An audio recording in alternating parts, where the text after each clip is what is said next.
Welcome to my cooking channel Shatabdi's kitchen. Shatabdi's কিচেনে তোমাদের সবাইকে স্বাগত। নমস্কার বন্ধুরা, আমি শতাব্দী। তোমরা সবাই কেমন আছো? আশা করি সবাই ভালো আছো, সবাই সুস্থ আছো। আজকে আমি তোমাদের সঙ্গে কাচকি মাছের বাটি চচ্চড়ি রেসিপিটা শেয়ার করব, যেটা কিন্তু গরম ভাতের সাথে খেতে অসাধারণ লাগে আর তৈরি করা ভীষণ সোজা।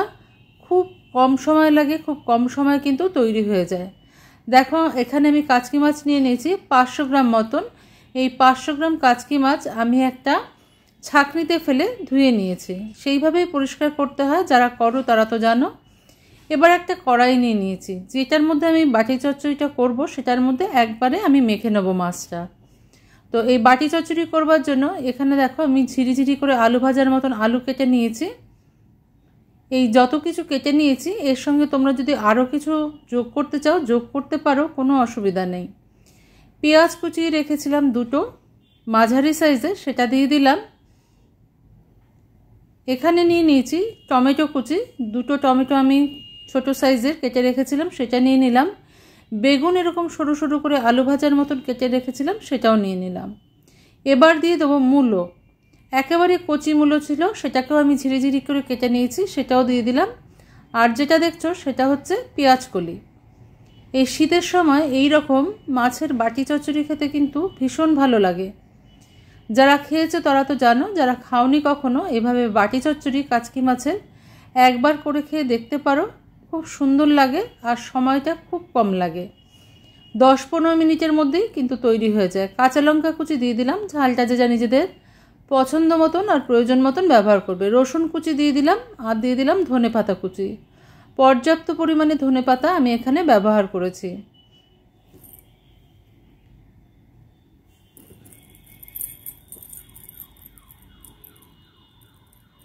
এবার বাকি জিনিসগুলো আমি এর মধ্যে মিশিয়ে নেব। দিয়ে দিলাম 1 চামচ নুন।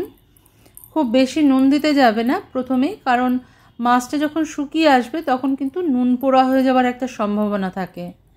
তাই প্রথমে অল্প দিয়ে নিলাম। দিয়ে দিলাম হলুদ গুঁড়ো। এবার দিয়ে দেবো কাশ্মীরি লঙ্কার গুঁড়ো। কাশ্মীরি লঙ্কার গুঁড়োটা আমি কখনো রান্নায় ইউজ করি না, তবে আজকে মনে হলো একটু দিই, সেই জন্য একটু দিয়ে নিলাম। এবার দিয়ে দিলাম ঝাল লঙ্কার গুঁড়ো।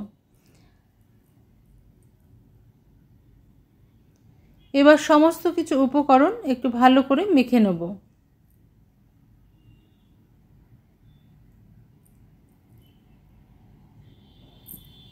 মাখতে মাখতে দেখবে একটু নরম হয়ে আসছে সবজিগুলো, যেহেতু নুন দেওয়া আছে সেহেতু একটু নরম হয়ে আসবে। এবার দিয়ে দেবো আমি একটুখানি সর্ষের তেল। এখানে আমি 2 টেবিল স্পুন মতন সর্ষের তেল ব্যবহার করেছি। তোমরা চাইলে সর্ষের তেলের পরিমাণটা বাড়িয়ে বা কমিয়ে নিতে পারো। খুব ভালো করে এবার তেলের সাথেও আমি সবজিটাকে মেখে নেব। গরম ভাতের সঙ্গে কিন্তু এই শীতের আমেজে খেতে দুর্দান্ত লাগে, অসাধারণ স্বাদ হয় এটা। একবার অবশ্যই ট্রাই করে দেখতে পারো। অবশ্য অনেকেই করে থাকো, আর যারা কখনো করোনি তারা একবার এইভাবে কাচকি মাছের বাটি চচ্চড়ি তৈরি করে দেখবে। তৈরি করা কিন্তু ভীষণ সোজা। এবার আমি এর মধ্যে কিছুটা পরিমাণ কাসুন্দি মিশিয়ে দেবো। কাসুন্দি আমি এখানে 2 টেবিল স্পুন মতন ব্যবহার করেছি। যদি কারোর কাছে কাঁচা আম থাকে কাঁচা আমও ব্যবহার করতে পারো, বা আমড়া থাকলে আমরাও ব্যবহার করতে পারো, তাতেও ভালো লাগবে। যেহেতু আমার কাছে কাসুন্দিটা আছে তাই আমি কাসুন্দিটাই ব্যবহার করলাম, কারণ কাসুন্দি দিয়ে কিন্তু খুব ভাল লাগে। কাঁচা আমের একটা গন্ধ আসে আর একটু টকটক ভাব আসে, মাছটা খেতে খুব ভালো লাগে। এবার আমি ধুয়ে রাখা যে কাচকি মাছটা ছিল সেটাকে এর মধ্যে দিয়ে দেবো। এখানে অনেকটা কাচকি মাছ আছে, আগেই বললাম 500 গ্রামের মতন কাচকি মাছ আছে, তো আমি এটাকে সম্পূর্ণ দিয়ে দিলাম।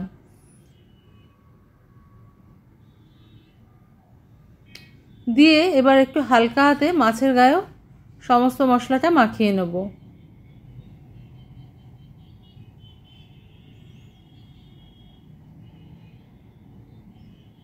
এমনিতে কাচকি মাছ খুব ছোট হয় আর খুব নরম হয় মাছটা।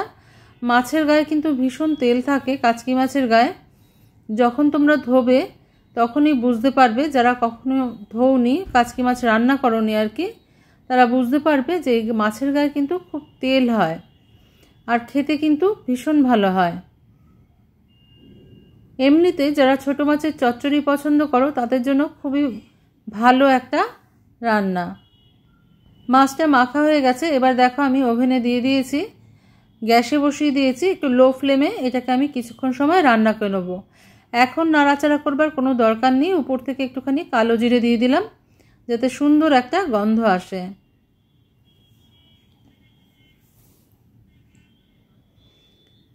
আর একটুখানি কাঁচা সর্ষের তেল দিয়ে দিলাম। এবার মাছটাকে আমি ঢেকে দেবো, ঢেকে দিয়ে কিছুক্ষণ সময় এটাকে লো ফ্লেমে রান্না করে নেব। বাটি চচ্চড়ি কিন্তু এইভাবেই করে, চাইলে তোমরা কোনো টিফিন বক্সে মেখেও বসাতে পারো, তাতেও কোনো অসুবিধা নেই। তবে আমি কড়াইতে করে নিলাম, আর একটু সোজা হবে প্রসেসটা, সেই জন্য।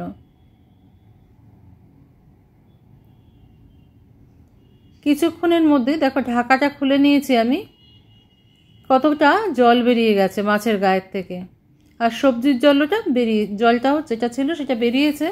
এটাকে আমি হালকা হাতে একটু নাড়িয়ে দিলাম। জলটা কিন্তু আমাদের শুকিয়ে নিতে হবে, জল না শুকালে কিন্তু একটা কাঁচা সবজির গন্ধ, মশলার গন্ধ এগুলো বেরোবে।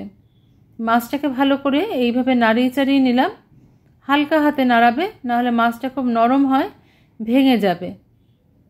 দেখাচ্ছি আমি, দেখো এইটুকু সময়ের মধ্যেই কিন্তু আলুটা সিদ্ধ হয়ে গেছে। ফ্লেমটাকে হাইতে রেখে আমি জলটা শুকিয়ে নিচ্ছি। দেখো তেলটা কিন্তু চারপাশ থেকে ছাড়তে শুরু করেছে,